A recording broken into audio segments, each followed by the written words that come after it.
Do we want to go ahead and go to the news conference in St. Johns County? Conference to provide an update on St. Johns County's response to Hurricane Matthew. Mr. Michael Wanchek. I also want to take this opportunity to introduce Sheriff David Shore, who will be joining him at the podium. We also have Mr. John Regan, the city manager for the city of St. Augustine. Thank you, Linda. I'm going to, David Shore, St. Johns County Sheriff's Office. I'm going to go first. Thank you for being here and helping us provide word to the public, who, of course, is always seeking information. And today's a historic day, obviously, in St. Johns County. This is the moment many of us have been training for and in some ways expecting for a long time. The measure that I use for whether or not we have been successful is real simple, and that is the number of fatalities that we have had in our county. And thank God thus far we have not had any, and we hope to keep it that way. I want to talk briefly about some of our challenges. Bridge openings has been a huge issue. Everybody wants to get back to the barrier islands. We got to get a unified message out. Social media and all the rest of it, you folks have been good, but we want to make sure that a unified message gets out about that. Mr. Wanchek's going to talk about that briefly. Let me say this. We are still in the process of assessing neighborhoods in terms of looking at what roads are where we can travel on them, what's not passable. We are still knocking on doors, checking on people where we believe we have or may have vulnerable citizens. So you may be, as a citizen, be on the mainland getting a phone call from a neighbor who says your neighborhood looks fine. Everything's good. Your house is perfect. Well, why can't I go back? Well, that can't be said. The same can't be said for other neighborhoods on these barrier islands. We've got a very dynamic, robust situation where the truth is changing as we go. We've got a lot of work. This storm is not even, it hasn't even been 24 hours. 24 hours ago right now, we were all hunkered down. So what we need from our citizens is patience. I know there's already been a lot of that.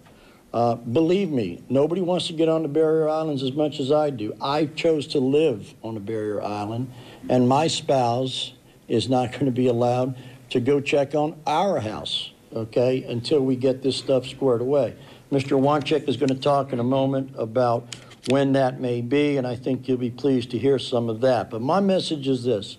We need to make sure, we need to make sure that we can promise or guarantee your security, the security and the safety of our residents as they go back to the barrier islands. We were having a conversation an hour and a half ago, a conference call, and as we were having this conversation, I had a deputy trapped in his patrol car with a live wire over the patrol car.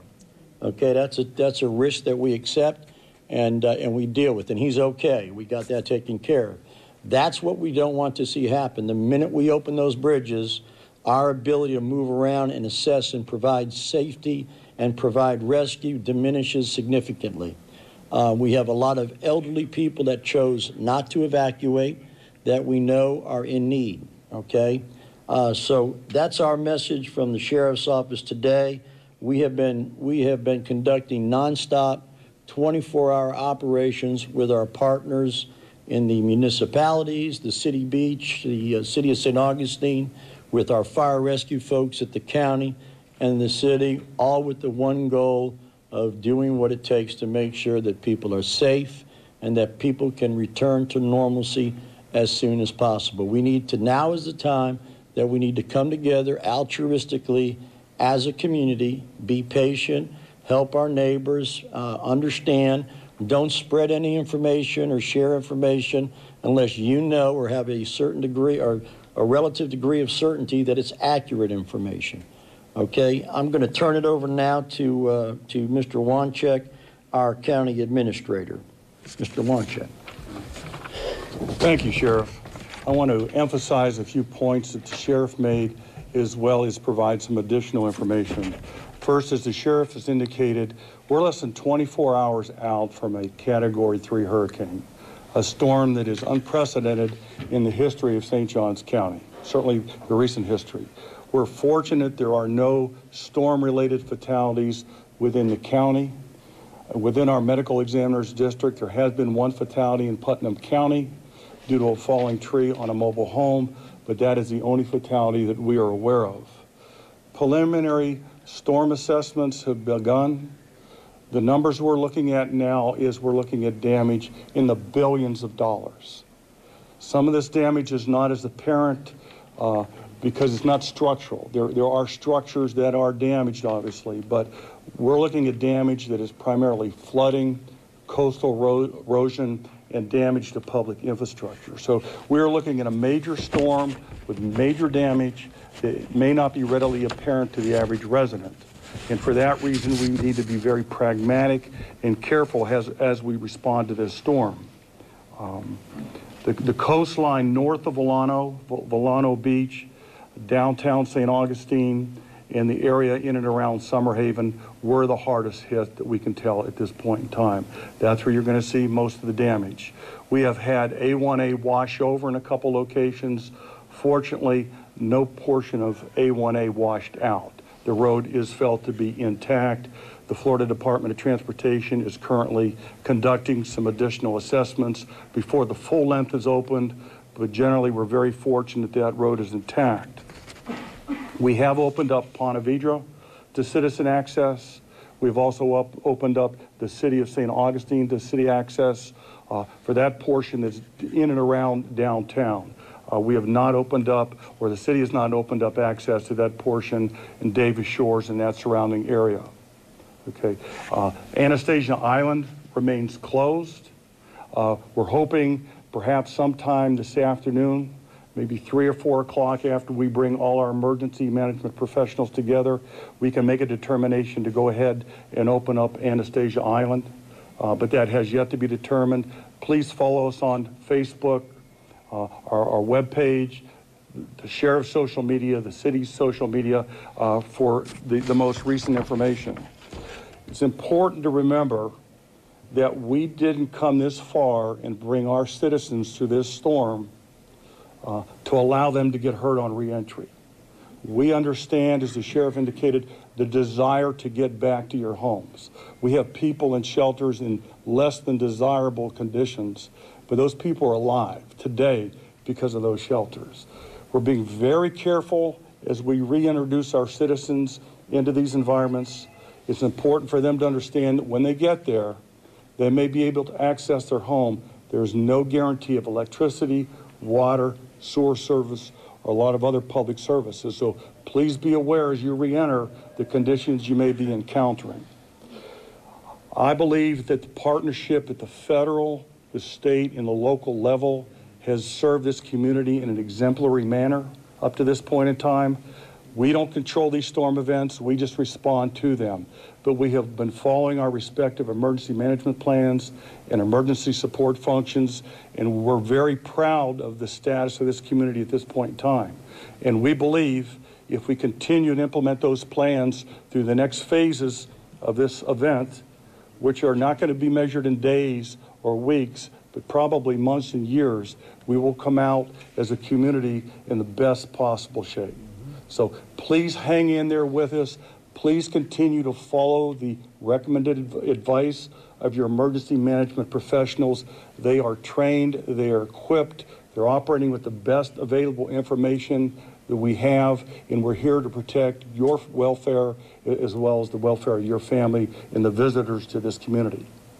Having said that, now I'd like to turn it over to City Manager John Regan so he can give you some more specific information on the City of St. Augustine. John? Mike, thank you. Sheriff Shore, thank you. My name is John Regan. I'm the City Manager for the City of St. Augustine. And as mentioned earlier, we have opened the downtown mainland City of St. Augustine as of noon today. And as Sheriff Shore said and alluded to, we've had a near small army under the leadership of our fire, police, and public works department that throughout the night and throughout the morning have been clearing roads and making our community safe and accessible. Right now in the city of St. Augustine, about 90% of all the roads are passable to our residents and as they return. I just want to bring up a couple things, some practical things for city residents to be aware of. And this is specific to downtown St. Augustine, western city of St. Augustine, and all areas other than Anastasia Island. The water is safe to drink. Throughout the storm, our Public Works Department did near heroic efforts to make sure that we maintain system pressure and proper chlorination and proper treatment. So the water is safe to drink if you are a city customer other than Anastasia Island, and I'll talk about that in just a minute. There is one general thing to be aware of right now. Wastewater service is still a work in progress to restore our pumping systems to move wastewater. So there is wastewater overflows that are commingling with stormwater. Please do not allow your children to play in standing water. Please do not walk through standing water. Generally stay away from standing water. In the city, we've been able to drain, all the flood surge has been drained, but if you see anything overflowing, don't assume that it's safe, stay away from it. At a very practical level, when you do return and you're in your home, practice very good sanitary procedures. So for example, be sure to wash your hands before eating. We are working hard to restore wastewater service, but that's one thing I just want everybody to be aware of. Eventually, when we restore the ability to return to Anastasia Island, and in our case, our residential neighborhoods, the Davis Shores, and elsewhere on the island, those areas will be under a boil water notice. We have restored water already. We're just waiting for to make sure that we're unified with the county and the sheriff when we do restore the ability for people to return their homes in Davis Shores. With regard to Davis Shores and other parts of the city, but particularly on the barrier island, we've had significant flooding with homes with multiple feet of water in their homes. So we have a number of displaced residents. We don't have a count yet on the number of homes that have been flooded, but so we have a lot of work going on with regard to people who are in dire straits as we speak. So we have a lot of work ahead. There's been a lot of teamwork. I want to thank the sheriff and the county and everybody involved, the emergency management, to get us to this point. And as said, the governor laid out our goal was to have no loss of life. With regard to St. Johns County, that has been in fact the case. And we want to make sure that we keep it that way as people return to their neighborhoods. So with that, we'll reopen it to questions. Thank you very much. Are all of the homes that were there on Thursday still there, up and down the coastline? To my understanding, we've lost a few structures. Can you speak to where those are in the county? Those are north of Volano. The area north of Volano that many of you are familiar with, that's very close to the water along A1A.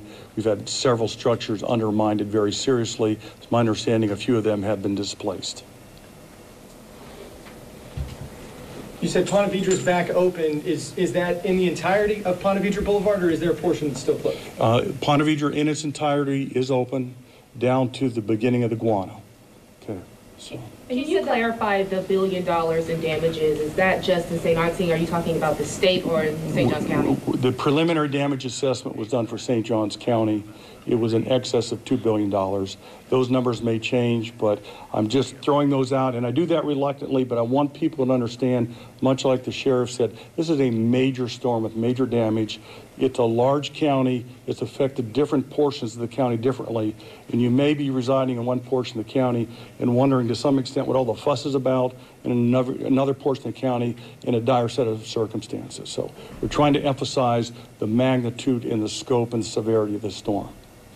Mr. Regan, can you talk a little bit more specifically about the possible sewage overflows and other stormwater issues? I mean, are these already reported issues? Or? Yes, we report these to DEP. We're working closely with all appropriate agencies. But with a storm of this magnitude, utilities become overwhelmed with power outages, flooding in those conditions. And so it's not a unique problem to St. Augustine by any means. My advice would apply to wherever you are in St. Johns County at this time. Any way to gauge kind of the scope of these overflows with such a giant storm? Not at this time. We'll have more information forthcoming. One thing I do want to say that is that our partner with Florida Power and Light have a very aggressive power restoration plan, and it's my understanding that their goal is to restore service by the end of day Sunday. Now, there may be very isolated, difficult areas that continue work into Monday, but with that aggressive power restoration plan, that will help us bring back our wastewater system. You said that A1A in the Volano Beach area is still intact. Are there any areas south where the roadway is no longer there?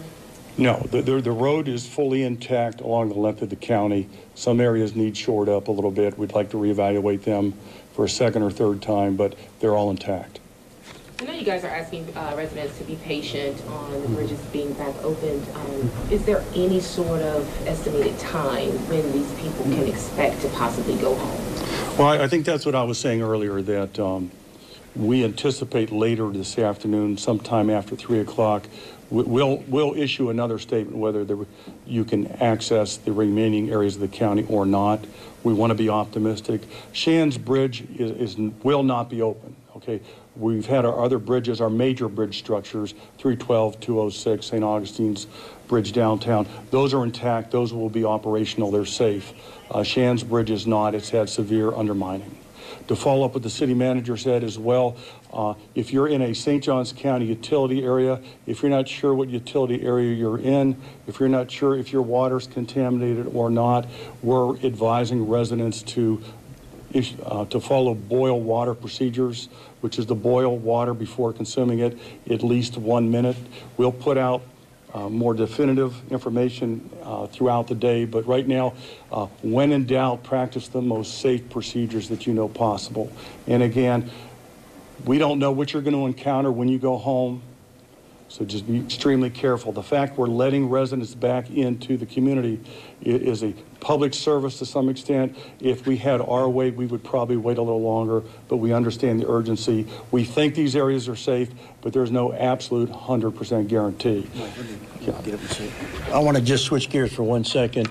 Having gone through Andrew 25 years ago, I do want to remind our residents that one of the challenges as we open these up this afternoon or early this evening or whatever that may be, we're going to be inundated with a lot of people wanting to help, a lot of resources coming in. And one of the things I want to do is caution our residents, okay? There's going to be a lot of people around trying to procure business. Let's use our heads. Let's make wise decisions about how we're going to get things repaired. And we're going to have a lot of resources coming in from outside of this area, which in itself is going to be a challenge to manage. We in law enforcement, we are completely in an assist the residents and the visitors mode. That does not mean we're going to turn our eye to any significant deviations or from the law. We're going to obviously take care of that. We did have a couple of business burglaries yesterday during the height of the storm. We are aggressive. We have our entire agency out and about on the roads right now. We're going to keep it that way, but we are 95% in an assist mode, and I'll tell you, these first responders and you folks in the media, I mean, it's been now about 48, 72 hours. Fatigue is going to be setting in, not just for our people, but for the public, and tempers get short. So we need to just everybody take a deep breath. Thank God nobody got killed. And we're going to continue to do our assessments, and St. Augustine's very resilient. I mean, look at there's a reason why we're the nation's oldest city. So we're gonna come back from this, and in many ways we've been very blessed and very fortunate. So, and we do appreciate it. Just as a final note from me, before we put information out, whether it's the media or whether it's our residents or whether it's ourselves, we've got to make sure we verify. Social media has changed the world for all of us in good ways and in bad ways. So with that being said, unless there's any other questions, we're going to go back to work. We good? Linda, thank you so much. Thank you, Okay, Sheriff. great. All right, we're good. Okay. Yeah, thank you.